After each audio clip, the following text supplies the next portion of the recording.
Mais ce qu'on si il y a qui a vraiment besoin de délivrance. Si il y a belé d'abord. En fausse couche, les autres c'est déjà que ça normalité. On ça va faire que Mati après Kitty. Toujours aux on la case de départ. Les autres c'est que vous avez besoin de délivrance. On l'a la l'autre bando to ka mabe o benga ba cauchemar. Oh, batu bazo landa yo. Oh, ba policier bazo landa yo. Les hôtels c'est ont besoin de délivrance. Ce hôtel ba dégâts mingi gout neza na batu wana. Ba onde bazo sala ba dégâts graves. Ya ndenge na ndenge. Donc baza penza na besoin de délivrance belé. Ba bishop, ba pasteur, ba apôtre, ba prophète. Donc tout chrétien a besoin de la délivrance. Puisque ce total ba source na biso za ba source ma B. Ce total ba origine na biso za ba origine ya ma B. Na repère cet exemple. Est-ce que vous connaissez ça hasard maman? Ça hasard que lelo omona ba mama ndenge buzawana ba mama kaka ya biso ya batu mwindu baza na problème ba myome ba fibrome. Mais ba mindele baza na ngote. Les hôtels ça ba origine na biso eza na ba malédiction moko boye eza na ba problème moko o lelo eza ko se manifester na vie ya ba mama na biso eza na kota mibali eza na kota basi bana mingi ndenge toza boye toza bana ici na ba linya ba inceste les hôtels ça que lien ezali faut les garder il faut pas kata lien wana si eza penza na influence belé d'abord to yebake bible zo ça que l'homme ne donne que ce qu'il a. Il faut tout ça très attention. Tant que nous passons aux délivrés, mais si pas problème ni pas problème on a touriste de contaminer l'église. Vous voyez que les lois tous les pasteurs bazo souffrir dans le ministère. Bango bazo mona bandimi batu mabe mais nzoka ndeza bandimité eza ba lien bango bazanango ba lien tant que ya pauvreté à famille. Neti pasteur azana lien célibat. Au moment na lien wana muto ko influencer moi si asala ba faute moko boye pour le bakabwana. État d'âme na yé, il faut ba état d'âme na yé. Aluki la mode délivrance. Puisque des fois nous on croit seulement quand on parle de l'état d'âme, on parle de la sorcellerie. État d'âme ça englobe tout.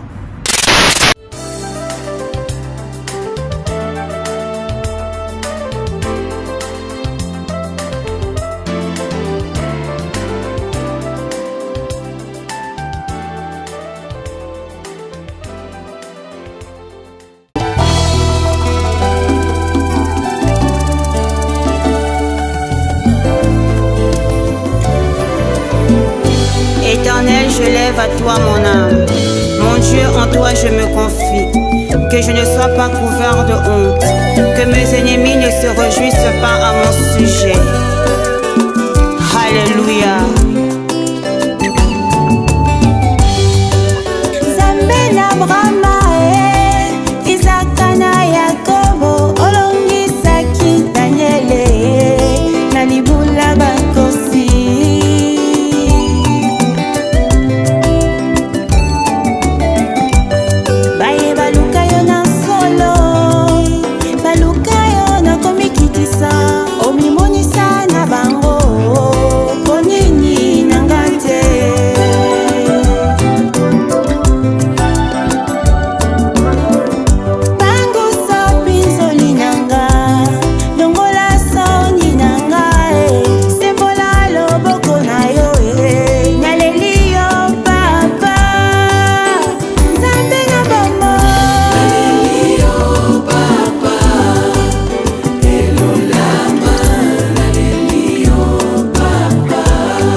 Bonsoir, balandignon sur la radio et télévision Étoile du ciel. La paix si bino nyon son beauté. La combo na yesu bino a besoin bozwami na Angleterre, ça dépend air tokutami nango, bino bozwami na Suisse, de partout na Afrique, na Portugal, na pesi bino mbote na kombo na Yesu, ezali awa sort dina grâce o azali nouvelle animatrice na Katia radio et télévision du ciel. C'est vrai que vous allez voir ces visages beaucoup plus souvent.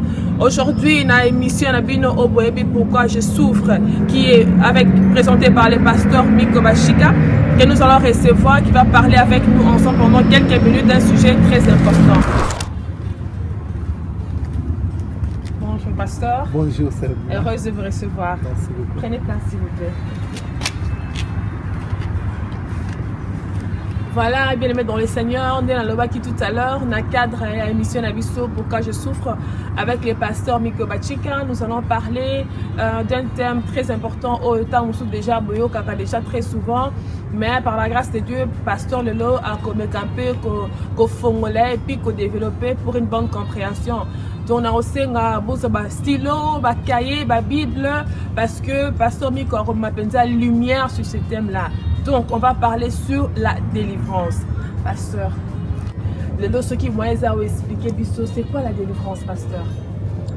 Zambe a Pambolayo, délivrance, c'est un thème moko vraiment à Sakanate. Puisque l'élo, on entend partout, on voit partout, délivrance, délivrance, délivrance.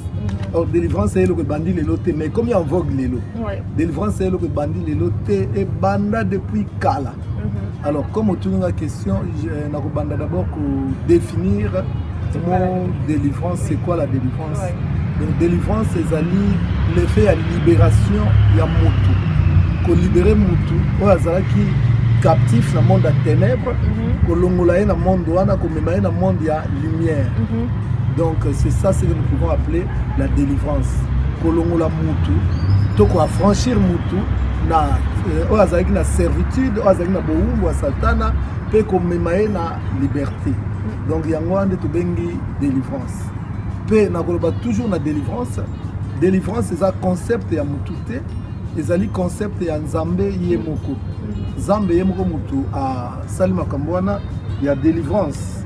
To koki ko talango na Bible puisque c'est tant que tozolo ba il faut to lo baga bien to lo bisaka Bible.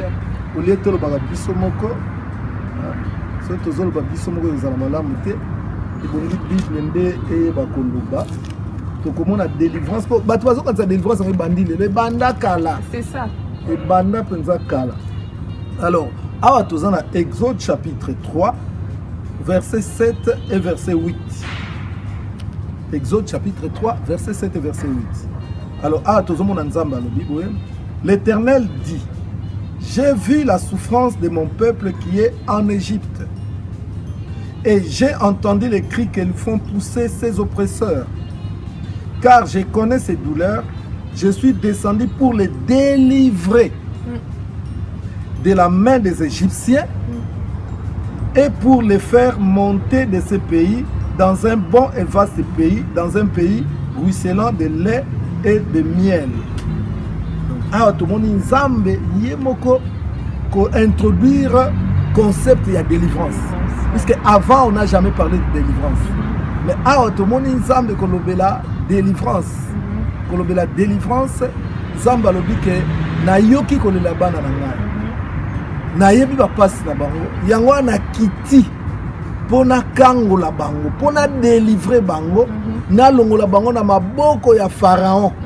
Yango to ba délivrance c'est le fait ya kolongola mutu na maboko monguna pe ko mema mutu na liberté. Donc Nzambe alobi na kiti pona longola bango na maboko ya Pharaon, pona mema bango na mboka moko kitoko oyo mafuta nzoi pe miliki eza kotanga. Donc to moni Nzambe nde mukolo délivrance.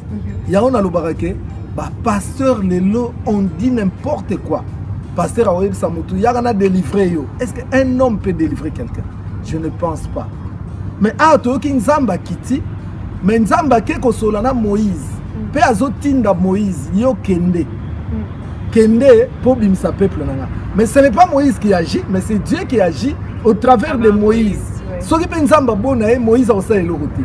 Donc toyebake délivrance ezali Nzambe, c'est Dieu qui délivre au travers d'une personne. Donc moi en tant qu'humain, je ne peux pas me frapper la poitrine, quelqu'un va délivrer. Non, parce que moi, je n'ai pas de délivrance à accorder, ce qui nous a cité. Voilà. Par contre, comme on le dit que délivrance, c'est ça que l'on a monté dans le royaume, il y a ténèbres, pour le royaume, il y a lumière. Mais dans un moment, il y a composé dans 3 parties. Dans le corps, l'âme et l'esprit. Maintenant, quelle est cette partie du corps qui a besoin de la délivrance? Est-ce que le corps aussi a besoin de la délivrance, ou c'est l'âme, ou c'est l'esprit? Donc, quelle est cette partie qui a besoin de la délivrance? Okay? Âme ne mutu est influencé corps. Puisque âme habite dans le corps et c'est l'âme qui contrôle le corps, qui dirige le corps.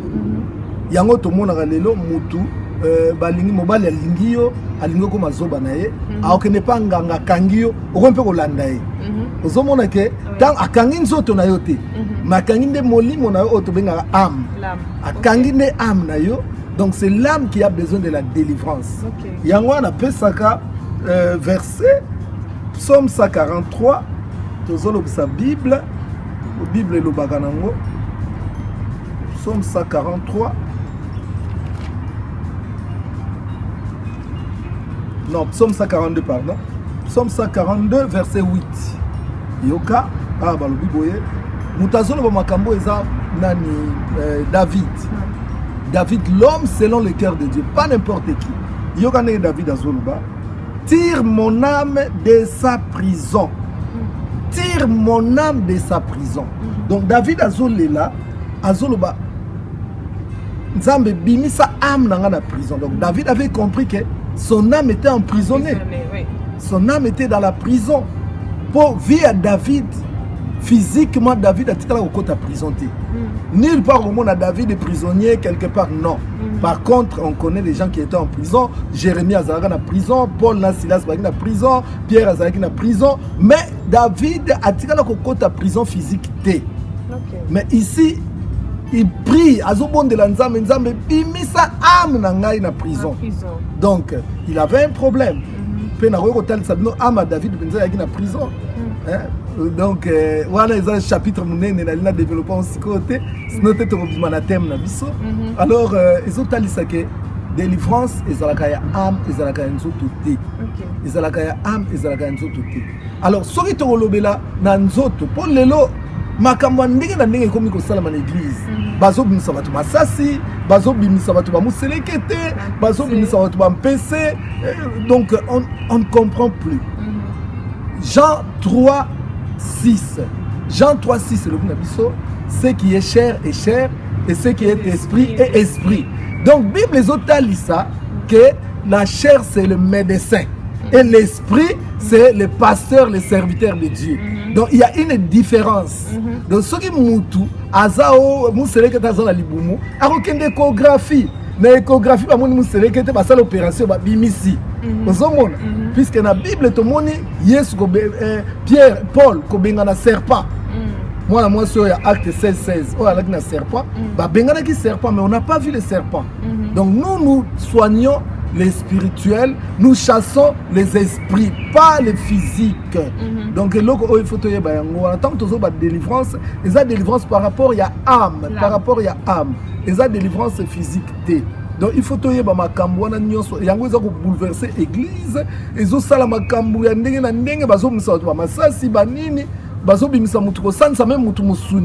moi no azana kindoki il faut te délivrer ba na sani ba tie sanya munene ba lobi bo le lazo sanza kindoki moi na ona sanzi musuni tala musuni munene zape na makila mais moi no azui kindoki il y a 12 ans bon musuni on evanda na nzoto na ndenge nini c'est anormal même médicalement et ko zalate.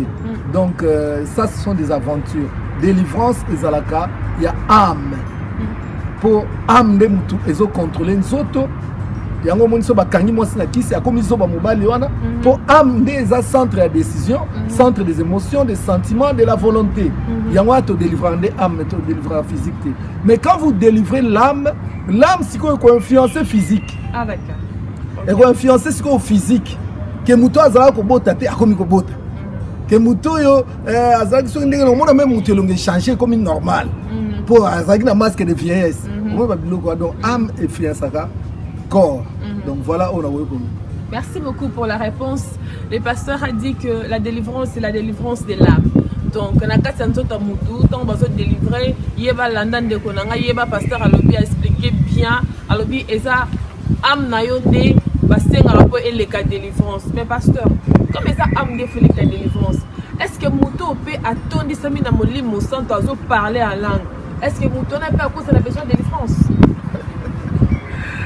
So ok na mukanda Romain okomona Paul azoloba ke nani Paul azoloba na Romain alobi misérable que je suis, le bien que je veux faire je n'arrive pas à le faire, tandis que le mal que je ne veux pas faire c'est ce que je fais, parce que il dit même que parce que le péché habite en moi.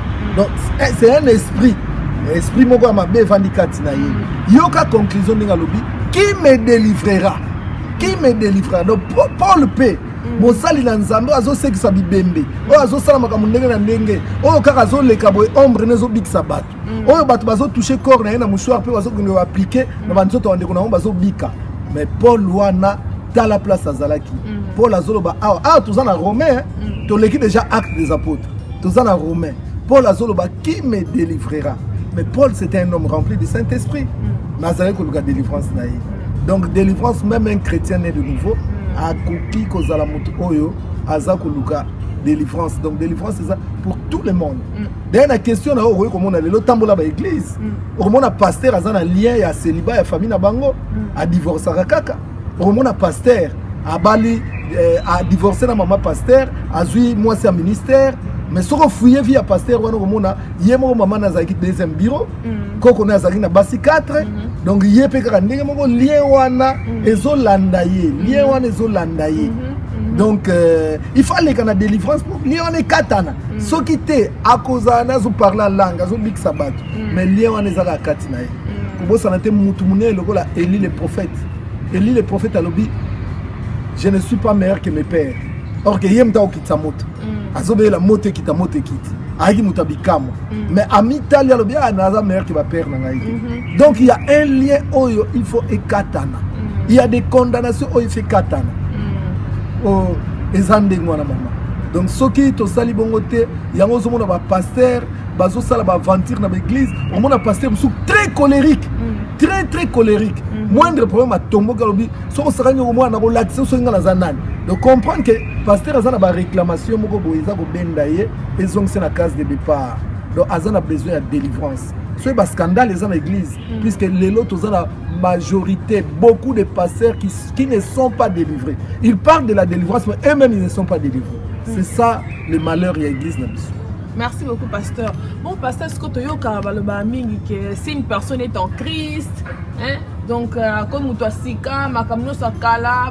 dit, malédiction est parce que nous avons Christ. Balobi que Yesu a effacé ordonnance à malédiction pendant condamné biso. Colossiens 2:14. Ce qu'on a mutabongo ce que yo ebise nikas. Na oloba ndeko azako mikosa. Et loko comme loko kalate soko traiter yango te. Pour loko comme loko kala, il faut d'abord au traiter yango. Yango tozolo bela délivrance. Délivrance. Et ça te qu'on a quand on baptême lelo makamakaleleki non. Makamakaleleki te. Na repère ce exemple maman puisque Yesu alobi que la nature ne vous enseigne-t-elle pas. Na repère ce exemple. Lelo ngai na yibi mbongo bato. Na zimbongo wana na voyager na kimi na epoto. Na vandi na poto 20 ans après na ndimeli Yesu. Na koma pasteur. Nzamba koma ko utiliser nga nguya ezomonisama. C'est bien. Muko na kozonga siko na Afrique. Tant nazo koma na Afrique. Tant nazo koma na Afrique. Bato ngai na yibaka mbongo na bango baye ko landa ngai. Tant bazo landa ngai sikoyo. Pesa mbongo na biso soki te ba police ba okanga yo. Ngaba non. Moi je suis devenu une nouvelle créature. Les choses anciennes sont passées. Mais ba mona kam dalibo mate. C'est ça. Pour makambo wana passé, il faut na traiter na bango. Voilà. Ozomona. Eza ndenge moko ba makambo banzolo ko bakataka yo, ba esprit ba kotisaka yo. Donc passé kaka boye kaka. Il faut traiter bakawana. Yango no moni tolobaka, il y a pas de délivrance sans révélation. faut toujours chercher révélation à Vinayo, qu'est-ce qui s'est passé dans Vinayo, pour traiter comme moko na moko, pour réellement délivrer, vous allez sur un problème, pour problème au traité. Net n'est la peste exemple so il n'a que Afrique al bakaninga na futu bambongo wana ta silisi likambwana est-ce que non ba kolanda langa ngosusu ba kolanda te puisque makamwana na sa traitango voilà yo régler makambute ma basinga loketo balatsaka au réglater et loko moko te ovandika lobite moi une nouvelle créature les choses anciennes sont passées te passera bongo te wana des erreurs ba tozo ça. Merci beaucoup, pasteur. Bon, on est au Kassiming, il se souvient comment il y a qu'à te délivrer, il y a qu'à séance de délivrance, il y a qu'à en tout cas expliquer nous et ça rend parce que toujours comme il est le zaka que non, il y a qu'à la prière à délivrance, ma auto-délivrance, il y a qu'à te redélivrer. Est-ce que c'est possible que vous gagnez dans mon colombo qu'on passe de délivrance par la maman? Maman, au moni, Jean 3, 6. Et le monde ce qui est cher et cher, ce qui est esprit est esprit. Mais quand on a un médecin, tout ça comme ça la moko. Un pasteur c'est un médecin spirituel. Donc elingo lobanini, o ba médecin bazo sala na mzoto, bizoto sala on a molimo. Donc c'est le même travail. Donc elingo loba même procédé. Tout le monde a gagné. Ce qui mutu a pas médecin, il faut assolola un médecin. Tant qu'on a un médecin, après à radio, échographie, IRM, tout ça là. À l'équipe, batali penza, basal c'est examen, il y a sel, il y a makila, tout ça là pour battre la penza nini. Après, ne bagoye bandenge ni bagoya pour ça là opération. Donc, phase 1 opération, c'est ce que nous pouvons appeler la délivrance. Mais mutu pas comme une opération. Kako yebo basali une opération bala maman. Et ça l'a gâté. Il faut procéder les alina nous solola nanu balandela yo batala au kota ba radio banini radio ko sala nini et ko pesa eloko e batama. Donc on a biso ko to benga ngo révélation. Tous on appelle révélation sur tout monde de la peut tout dans Nzambe. Est-ce que ndenge ni pon Nzamba mon peuple souffre parce qu'il manque de la connaissance. Donc il faut tout lukato yeba. Déjà il y a des Nzamba précipitation même tout ça maboko bitela telate a précipitation tout ça maboko na précipitation te yo yeka boinga na salle de délivrance na yebi makapte izalakati. Donc il y a la procédure où il faut mutalanda pour aibago les cas la délivrance. Mais ça n'empêche Dieu est souverain mutawe ko ya lelo boye bo bondeli pona ye pas de délivrance. Mais ça ne s'arrête pas là. Muto il faut que azonga. Il faut azonga boye ba ko landela ye. Nengo mona na hôpital bako sala même ba sala opération ici mais souka na ba il faut vendre en observation ba landela yo dossier na c'est comme ça un suivi. OK. Merci beaucoup, je crois pasteur a vraiment très clair en tout cas pasteur Ngamba Pambolayo parce que je crois mutumo ko landa biso aza béni par rapport à message yo et peut-être avant mitungi ça mituna na lo ba rappel en langue na sambela rappel mais sikoyo ba si nini ko talisa na mutu qui a vraiment besoin de délivrance. Signe eza ebele d'abord. Na pese exemple, au moni famille na bino. Muta vendre na libala te. Eza normal te maman. Po muso aloba na zo passer ba épreuve. Épreuve o ngana koleka, frère na nga koleka ngote. Puisque toza mutu moko te. Voilà. Soki ba épreuve na nga eza yanga. Yé pas na oya yé. Mais soki famille na bino omona bino 4 bana basi. Donc c'est que vous avez un problème et ça signe déjà que vous avez délivrance. Donc et là on y a contraire dans le bananzambe il faut que la délivrance. Zamba lobi que ezamba la muté mutazala yemoko mais yo banda ozape moi sikito. Mais banda o banda ko luka libala bongakati. Libala bayaka kaka balikana bayaka kaka balikana. Est-ce qu'il y a comme taxi bis non. Donc c'est qu'il y a quelque chose qui ne va pas. Les autres il faut délivrance. On a la maladie moko o emoni samakate. Maladie diagnostic pas si pour identifier maladie wana. Les anormalités. O que ba ko salo ba examen ba zomona maladie té mais yo zo yo capable na nzoto. Tout bien ngoni avortement, tout perte à grossesse, répétitif surtout, fausse couche. Les autres, c'est déjà que c'est normalité. On ça va faire et mati après Kitty. Toujours aux ongles à la case de départ. Les autres, c'est que vous en avez besoin de délivrance. On l'a la colotte rabandoto comme ma bé au ben cauchemar. oyo bato bazolanda yo oyo bapolisier bazolanda yo ezotalisa oza na besoin de délivrance donc baka ebele eloko nyonso ozomona baphénomène eza normal te ezosenga délivrance bamari de nuit bafemme de nuit ezosenga délivrance donc eza baka ebele oyo okenda koki kosilisa koénumere awa te fiançailles et aboutisaka te donc tout ça là pauvreté extrême Christ s'est fait pauvre pour que la riche. Quand on la riche, ça ne veut pas dire seulement aux la millionnaire, non, mais aux la poser financièrement, aux la poser. Mais yo donc ça ne va pas. Les autres il y a un ça ne va pas. Il faut Lucas délivrance. Merci pasteur. Maman moko zolanda biso to papa moko to jeune moko alandi biso lobi en tout cas na se retrouver na cas au pasteur Miko Zoloba. En tout cas nous avons vraiment besoin de délivrance avant que tu continues. Comment est-ce que akoko rejoindre yo? Soki moto alinga a rejoindre ngai okoki ko rejoindre ngai pe na téléphone ezali numéro ya France ya Belgique na bosani mais ya France rejoindre ngai na 06 50 88 89 83. Alors bien 06 50 88 89 83. Voilà. Merci beaucoup pasteur. Nakobakisa en tout cas vous allez nombreux à continuer Kolanda radio étoile du ciel puis télévision du ciel, c'est la télé de la délivrance et puis radio à délivrance. À chaque fois que vous allez connecter nous allons passer le loco moko de plus dans katia vina bino parce que tous abiso moko ba témoin. Mais na continuer le pasteur, est-ce que moto aza tout le monde a ramené souvent biso ba fidèle de tous ana to lokara délivrance. Et on doit un pasteur, un bishop, un archibishop, prophète.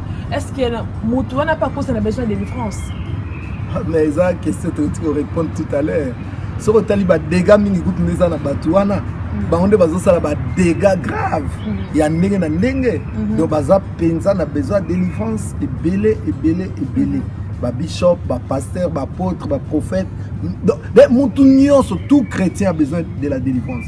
Puisque ce total ba source na biso za ba source ma bé. Ce total ba origine na biso za ba origine ya ma bé. Na repère cet exemple par rapport à ba source na zoloba. Biso ba africain. Est-ce que vous connaissez ça hasard maman? Les hasard te que lelo omona ba mama ndenge bozawana ba mama kaka ya biso ya batu mwindu bazana problème wa myong ba fibrome. Mais ba mindele bazana ngote. Les autres ça ba origine na biso ezana ba malédiction moko boye, ezana ba problème moko o lelo ezako se manifester na vie ya ba maman na biso. Et puis na koye biso que toute maman azana problème ya fibrome te. Ezana ba maman bazana ngo o bazana ngote. Les autres ça ndenge ba makambo esalama na ba famille. Donc nyonso wana ezobenda ba il faut mutal que la délivrance. Ezala kota mibali, ezala kota basi. Bana mingi ndenge tozaboui. Tozabana ici na ba ligne ba inceste. Ligne inceste c'est ligne za na malédiction. Voilà. Ezo senga il faut ngolu na nzambe kita. C'est ça.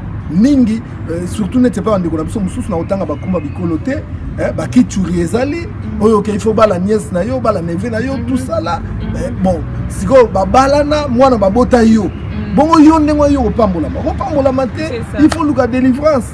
Donc belé toza batu oyo délivrance est un nango titre te est un nango niveau social te délivrance c'est ça pour na mutu mususu pour ko mona mutu mususu aza riche mazana maladie mo chronique ba maladie musuka benga maladie à condamnation maladie ba condamné à vie peine de mort yo maladie au kufa na ngokaka. Donc les autres il faut que la délivrance ce n'est pas normal. Le Seigneur a dit je suis éternel votre Dieu qui guérit toutes vos maladies. Mais pourquoi ils ont la maladie moko à condamnation au kufa na ngo? C'est pour tali bien papa na bino akufa na ngo. Siko comme tour na yo. Les autres ils que lien zali il faut les garder délivrance pas kata lien wana. Voilà. Donc c'est ça on a voulu. Merci pasteur. Mais si on a tenu pasteur moko avant non délivré aujourd'hui à bani ministère, à bani père au Kambabatu. Quelles sont les conséquences que dans la vie ministérielle naïe pour un pasteur ou un prophète, quel que soit titre naïe à bani ministère, sans pourtant aller dans la procédure à délivrance? Est-ce que ça a une influence moko négative et que y a dans le ministère naïe? Si. Exact, l'influence est belée. D'abord, tu es baqué. Bible que l'homme ne donne que ce qu'il a. Il faut tout ça très attention. Tant que le pasteur a délivré, mais si Pas problème ni yozana. Pas problème on a tu risques de contaminer l'église. Tu risques de contaminer le peuple de Dieu. Donc c'est très important que pasteur fasse la délivrance. Vous voyez que les lois tous na pasteur oyo bazo souffrir na ministère. Bango bazo mona bandimi batu mabe mais nzoka ndeza bandimité eza ba lien bango bazana ngo ba lien tant sur la pauvreté à famille. Après cet exemple na cas ya pauvreté. Famille eza condamné la pauvreté. Mais moko bana ya famille on a commis pasteur. Yo quand pas comme pasteur mbala moko condamnation elongo était arosane pasteur azosala bikamo azobikisa batu bazobika tout ça là. Mais comment on attend sur l'église mutape ça la di mazati. Bandimba osepela ba somia instrument bango moko ba pèse ba tien l'église. Bandimba osepela ba futi sali bango moko. Mais dimi ba futa raté. Pasteur akolela ngai pasi bazobimisa na ndako muta opese mbongo azati. Baza ebele. Bazolela bakomi bandimio mitema mabe boye te problème ça bandimité. Yonde ozana lien à pauvreté. Voilà. Il faut pas catalien wana. So lien katami. Romona ka bandimio na ba comme bénédiction munene pona tina na. Donc biloko mingi tozo condamner batu. Ils ont des abattuté. Ozomona. Neti pasteur azana lien à célibat. Au moment où lien wana mutu ko influencer moi si asala ba faute moko boye pour le bakabwana. Donc mon aka pasteur avant na moi cité moi si mabe moi cité pasteur a lukanano eloko ni ezana kata nzoto na ye. Soka yebi état d'âme na ye, il faut ba état d'âme na ye a lukelango délivrance. Puisque des fois nous on croit seulement quand on parle de l'état d'âme on parle de la sorcellerie. État d'âme ça englobe tout. Sorcellerie c'est maladie de l'âme. Pauvreté c'est la maladie de l'âme. Maladie physique et en sorte c'est la maladie de l'âme. Puisque tout part à partir de l'âme. Dans 3 Jean 2, Paul a dit à Gaïs, alors bien aimé, je souhaite que tu sois prospère à tous égards et que tu sois en bonne santé comme prospère l'état de ton âme. Donc, pour mes amis qui Gaïs ni, Paul a constaté que Gaïs na ministère azala qui grave, aki na nguya, puisque Gaïs a eu mosala nzambe. Mais prospérité boye ezala quitté. Yango alobi ngana zolinga ozala prospère pe na bonne santé do ari pe na problème maladie. Alobi comme nega ministère ezokende oyo pe kende. Mais il faut makamunyo ça de pair mais déséquilibre les gars imakasi. Restez branchés, les zappez pas, restez branchés, les zappez pas. Et par contre, pasteur, une question, et Linga tout de suite, je pose la question. Est-ce que pasteur Nyonso a la capacité à la délivrance? Non, maman, non. Dentiste, médecin sont dentiste, médecin sont cardiologue, médecin sont gynécologue, médecin sont anesthésiste, mais bango sont pas médecin. Donc nzambe asala grâce na mutu. Eza mutu nyonso te azana grâce ya prophétie. Hein? Eza mutu nyonso azana grâce ya prophétie te. Eza mutu nyonso azana grâce soki ya guérison te. Mutu na mutu azana grâce ndenge nzambe azopesa. Bible dit que Dieu a donné à chacun selon ses capacités et selon son bon vouloir. Donc nzambe atia grâce à délivrance na mutu nyonso te. Mais aujourd'hui comme délivrance c'est comme d'actualité, tout le monde dit ah na osala délivrance, na go délivrer. Mais azana message à délivrance te, ayebi tina ya délivrance te, azana onction ya délivrance te, mais a comme yepi muta délivrance puisque azota la sinon te na reperdre bandimi, tikara ngapi na lobe la délivrance. Ya moni ba passer mingi ba passer internet. Donc ayebi ka hotel ya lobi lelo aluki mate ya témoin aluki le lobby yana ki mais muto azana grâce wana. Ako lukate, ça coule en lui. Isa eloko eza kati na ye. Donc pasteur Nyonso aza muta délivrance. So ok na Luc 4. Na Luc 4 18, Yesu azoloba, l'esprit du Seigneur est sur moi car l'Éternel m'a oint pour annoncer la bonne nouvelle aux captifs, pour délivrer tout ça là, pour proclamer tout ça. Ozomona alobi nzamba pakolinga pona. Pona. Totanga Luc 4 18. Bandeko tozo vérifier on a kati ya makomi. Ndenge passer mi kwa tika ba nyonso zoloba eza na kati ya makomi. Donc yo peso Bible na yo tozo vérifier on a kati ya écriture. Ah eza Jeune Afrique te. Eza pe Libre Belgique te. Eza nde makambo na Nzambe, eza Biblia. Tozo lobisa Bible. Luc 4 18. Yoka ndinga Seigneur Jésus-Christ. Yoka ndinga zulu. L'esprit du Seigneur est sur moi parce qu'il m'a oint, qu'il a oint le Seigneur. Parce qu'il m'a oint pour annoncer une bonne nouvelle aux pauvres. Il m'a envoyé pour guérir ceux qui ont les cœurs brisés, pour proclamer aux captifs la délivrance et aux aveugles le recouvrement de la vue, pour renvoyer libres les opprimés, pour publier une année de grâce. Ozomona, atalisi onction na ye onzamba pesiye, atalisi but ya onction wana. Voilà. Atalisi but ya onction wana. Donc nzambe a wendre mutunyo sondenge mokote. OK. Soko tali lelo yo Moïse na Josué bazaki ndenge mokote. Moïse mission na ye ezalaki ya ko délivrer peuple ko longola bango na boumba pharaon pe ko bimisa bango. Mais Josué mission na ye ezalaki ko zwa peuple wana ko kotisa bango na Kana. Ozomona.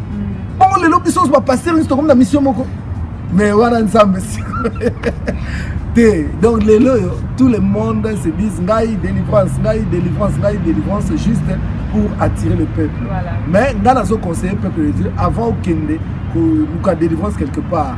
Yebana nous pasteur on a vision na eza nini nzamba pesa vision nini message nini nzamba pesa ye message nini nzamba pesa ye pe sana bilembo tala pe d'abord pasteur on est-ce que yemo ka kangolama to akangolama ti. Donc voilà le merci beaucoup pasteur. Donc on a par rapport à la réponse on a comprendre comment pour la délivrance il faut avoir l'onction de la délivrance. Il faut avoir l'onction de la délivrance. Voilà. Puis il faut avoir un message de délivrance. Puisque Moutou Oyo là c'est l'opération chirurgien. Ayebi pour à côté en même. Que tant on fait l'opération c'est comme ça, c'est comme ça, c'est comme ça. Puisque c'est loko ya yebi o ya zanango. Mais si on tourne généraliste a bien goûté. C'est la même chose. Pour les gens à battre, nous avons appelé ça grâce à foi. Si on a théo maté à foi. Attends comme on lesquels qui au côté qu'on dit mambala moko. Aux hommes. Le hasard différent dans la délivrance. Voilà. Bah moussous le autre on a batté à la prospérité. Nous n'avons pas ngolu na. Pasteur a expliqué à l'objet mon âme toi la grâce na ye n'engue appel les arts différents des messages différents mais c'est vrai que tous mon âme nous ça continue à être délivrance tous les bas sous-souté tous comprendre dans les sous-souté mais pasteur et puis pardon na compléter nano les loyo tala batwe belé va se métamorphoser va pasteur va se reconvertir il y a des années les kaki awatala ye alobela kama délivrance te azalaka na ngote mais karaba mulo ekomi akomi mutu délivrance donc cela veut dire à s'adapter na temps mais or quand Dieu appelle quelqu'un net ngane na zabu tina okufa na changer message na kotika la ko changer message te puisque na babi Pierre alobaki c'est que je te le donne. Voilà. Moi c'est que je n'ai pas autre chose, je n'ai que ça. Donc yango kanga na pesa bato. Mais les gens ont battu l'objet azalaki muto nga eschatologue à terre eschatologie. Oui, c'est une grâce. Ils ont battu nous avons grâce. Neti ba Jean ba lobela apocalypse. Azolo bela ba événement temps de la fin. C'était ça sa grâce. Jean que nous coûter na ba délivrance té. C'est ça. Aux hommes. C'est ça. Mais ba Paul, ba Pierre ba na ba délivrance. Aux hommes. Mais yelo bia azalaki eschatologue à terre comme terre événement de temps de la fin tant où yeso koya. Oh kuna azalaki na foi mais lelo ba tiki makam na bango wana ba na délivrance. Comme il passe maman. Et comme il a ndé to komona biso na Paris komona. Il suffit ka mutu mo sa likamona batu nyonso ba yeka na likambo wana. Il suffit que mutu mo découvrir que na Malawi marchandise mo za kuna so ina na France ko zala bien. Abando que ne Malawi tant ba komona Malawi mikolo Malawi comme en vogue. Ba envahir Malawi na visa Malawi elle a go fele et comme cher pour battre ba comme belé. Donc ndenge pe lelo na domaine ya bonzambe. Lelo to mo na saturation. Dans la même na ba titre au mo na ba titre za na ba tanango. On a hermo batunios ba weli ba comme prophète voilà. Pero nous sous ba comme apôtre hermo ba comme bishop voilà. Aux hommes donc ba to ko s'adapter na ba bishop depuis to banda netinga yo maman nga na grâce je ne me vante pas j'ai cette grâce là et j'ai ce ministère là il y a apostolat bon et là on a ça en Belgique c'est l'apostolat ngai naza apôtre ngai naza docteur ngai puisque j'ouvre la parole dans la décortiquer on a pensé en mot naza pasteur ngai mais na kati wa ministère nyonso il faut moko imprimer Vous comprendre. Et là le footballeur a bêta ba poste belé, mais ça na poste moko penza yango wana yayi. Voilà. Yango wana depuis na banda, je reste pasteur. Je mourrai pasteur. Et ça n'a bien. Merci, pasteur. Mais si on peut expliquer ce phénomène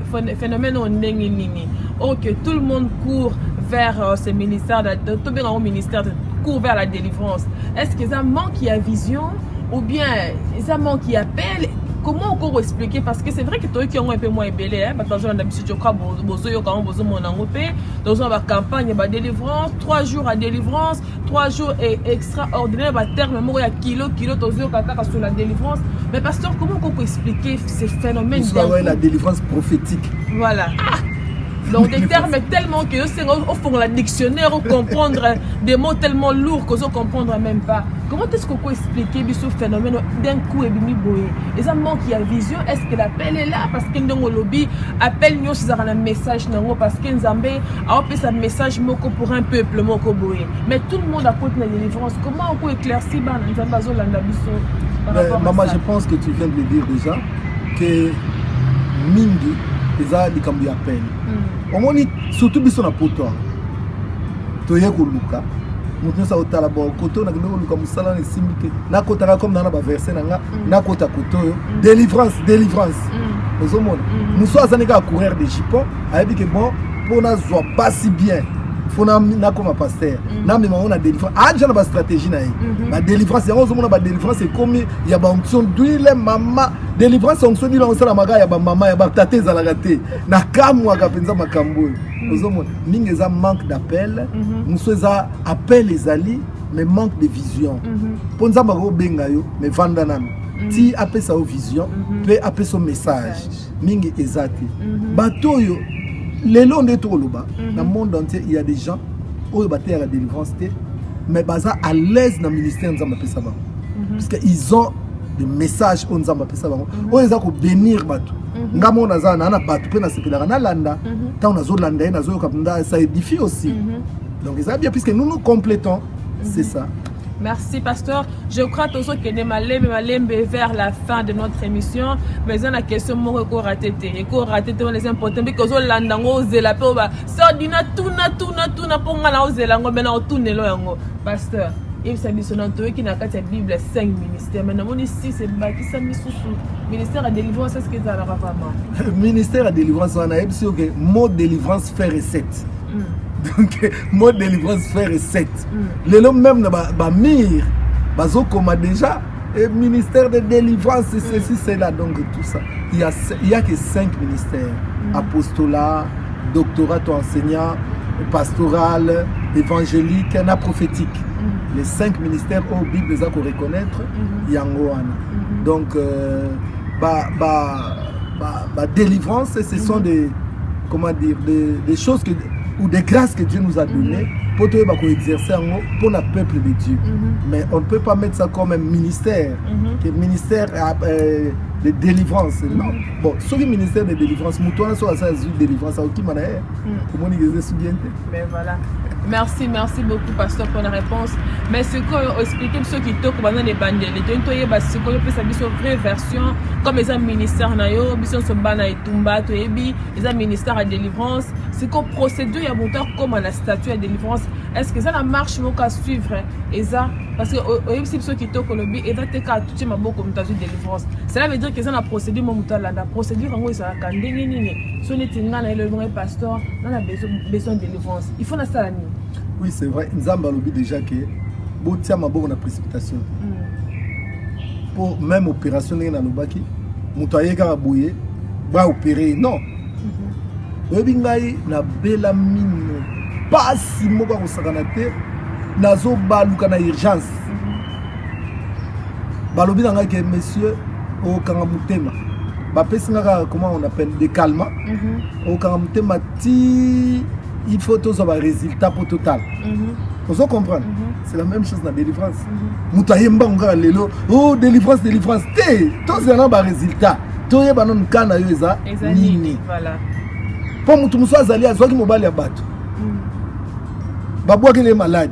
yazoyaka nazobela nazoyeba te aloba maladi wana euti wapi asalaki nini na vie na ye ozomona ya ye kaka mbangu kaka ngai bon mosusu ntango so asalaka mosala kindumba bolimbisa ngai nazoloba ndenge eza boyebi ngai azalaka nanga molangi ya pembe na kobaka polele kisi na pota mpenza ye aza ne ndumba sikoyo vi na ye makambo ezomarche su te ayikaka nga makambo ekangami me kindumba oyo asalaki mibali nyonso bazali koya kopesa bambongo ye ayebaka eta dame na bango ayebaka eta dame na bango te ye ayebaka eta dame te mpo mobali nyonso soki akepa nganga apesa ekisi abo ifo kushe na mwasi akoya kopesa mbongo ebele akushe na yo me atikeli yo nini yo lobika tata oyo apesa tala te me nzoka nde ayebi eloko azosala ntango koya ifo solola nanga makambo wana te tala mosala nga nasalaka yango moni nzambe botia maboko na précipitation te boverifie nani alors ndenge otuni procédure eza nini mpo na délivrance toujours bible elobaka bible omona yango ezaka livre te elobaka nango bible elobaka toke na acte des apôtres chapitre 19 toza na acte des apôtres chapitre 19 tozo banda partir à verset 18 mama nalingi yotangela ngai acte des apôtres chapitre 19 à partir à verset 18 tokotanga 18 19 20 toke malei voilà et j'ai lu au nom de Jésus amen. Si la Bible nous dit au verset 18 que plusieurs de ceux qui avaient cru venant confesser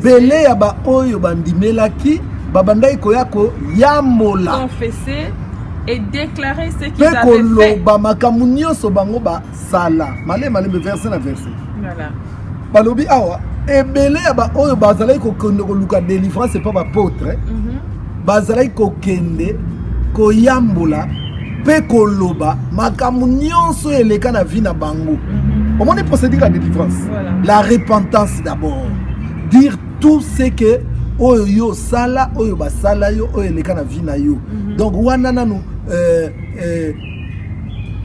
base ya makambo nyonso ebandi ya repentance donc ta awa toni toloba nini cœur d'âme yango wana sikoyo tozobenga ntango bazoya bazoloba c'est ça ce que nous appelons cœur d'âme cœur d'âme eza nini mon cœur na âme donc bazo banda ko vérifier to ko tala passage parcours na yo ko solola ndenge médecin patunaka est-ce que liaka mafuta est-ce que lingaka mungwa mingi est-ce que makambo yo na famille na bino est-ce que zali ba médecin patunaka makambo wana voilà donc awa pe yango wana ba de belé bazala ko ya ko tuna e ko yambola pe ko loba oyo nyonso basala bango na o bango basala pe parcours ya vie na bango donc délivrance ezobanda na wana comment on bien acte 19 verset 18 donc ezobanda na wana cœur d'âme d'abord après verset 19 le dit et un certain nombre de ceux qui avaient exercé les arts magiques et puis belé ba oyo bazalaki katina soloka to bazalaki na kindoki puisque verset monsieur le bien clair et lobby ce qui était dans la sorcellerie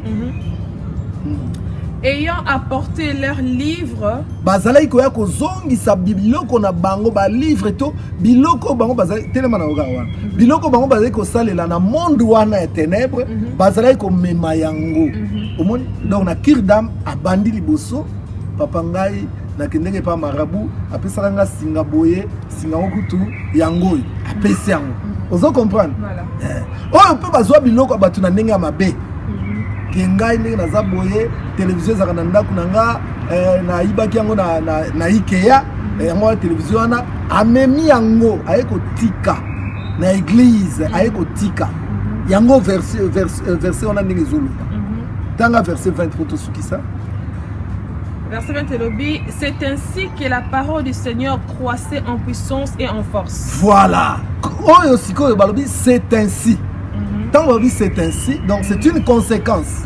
Donc comme conséquence, il y a cœur d'âme, la réparation, conclusion nango, délivrance et salema. Yangwana c'est ainsi que nguya ya nzambe ezalaki kotalisama na ba vie ya bato. Donc délivrance c'est banako salema, makamine banako salema na ba vie ya bato, ba vie comment qui changer.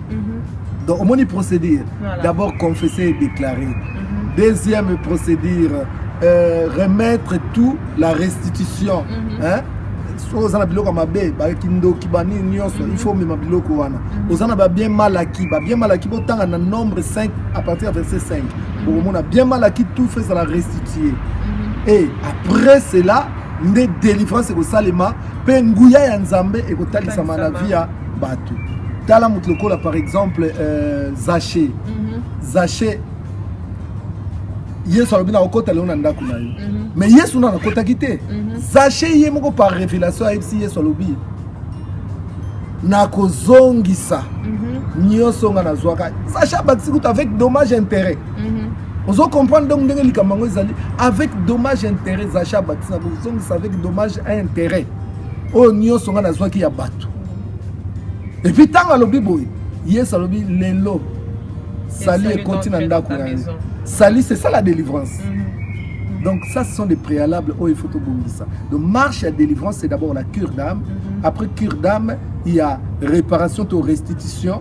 Et puis après ça, ne trouver comment c'est qu'on a délivrance. Okay. Merci beaucoup, pasteur. Merci, Penabino. Merci pour la fidélité. Merci en tout cas, Boza et Belé, la Nabi Sonzamba, Pambo, la Bino et Belé, au Boza Mina partout.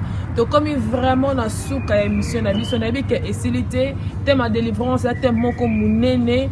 Dieu fera grâce, pasteur à Kozo, en sous à Kolobelango, encore une deuxième fois, ou une troisième, une quatrième fois, n'est mon limo, et moi, le baraneng, mon limo, à Rotindaye. Mais comme la souka n'a pas pasteur, pour clôturer l'émission Nabi, ce peut saluer. Na Pamboli Bana et partout dans le monde entier, place Mizwami, Bana Nzambe, Samba Pambola Bino, mingi. Vraiment, les combats de délivrance, les alliés sécurité, il faut faire attention. Pour les gens, la délivrance, mais la place à délivrance, besoin de milimo. Donc il faut que Keba. Moi, sur acte 16. Oh, abandonné ko prophétiser na molimo nyoka. Molimo wana ba kotsa ka ko kotsa. Donc c'est que ko luka ko kangolama, mais ba kotsa molimo nyoka. Donc c'est que ko keba pas yozo kende ko luka délivrance. Et puis eloko comme ça web sabino, place nyos ko ma délivrance, ba sengi yo mbongo. Yeba ki place wana nzamba zati. Ato moni bikamwa nzamba zati. Yesu alobi mingi bakoloba ke nkolo na kangola ki mutu na kombo na yo. Abi na koloba ke natikala ko yeba binote. Eza ebele o Yesu ayebite. Donc place nyos ba sengi yo mbongo po basalo délivrance boya yango. Mama place nyonso pasteur akomi ko sala ba touchement. Aba abimana yo tikaye aza kuluna. Donc wana eza nzambiti. Donc eloko na koloba comme conclusion yango wana. Nazo pesa pe mbote mingi na mama Liliane Bachika. Ndenge na lobaka derrière un grand homme, il y a toujours une grande dame. Bana na etumba nyonso place nyonso bozwami, ba pasteur nyonso a communauté la source de vie, Nzamba Pambola bino nyonso. Voilà où na lobaka. Merci beaucoup, pasteur. On a combattu ça un peu. Bon, la bateau, balanda qui vit sur les lotos en direct à Bruxelles. La PCP Mbote, la source de vie. Nyon sont de partout. Il y a Paris, ban à Bruxelles. Maman Charlotte, moi, j'attends à combattre parce que vous êtes tellement ébélé. Donc, on a beaucoup de ban de Tumba Nyon, son Zamba Pambola Bino, na balandi, to comme balasima. Ciao.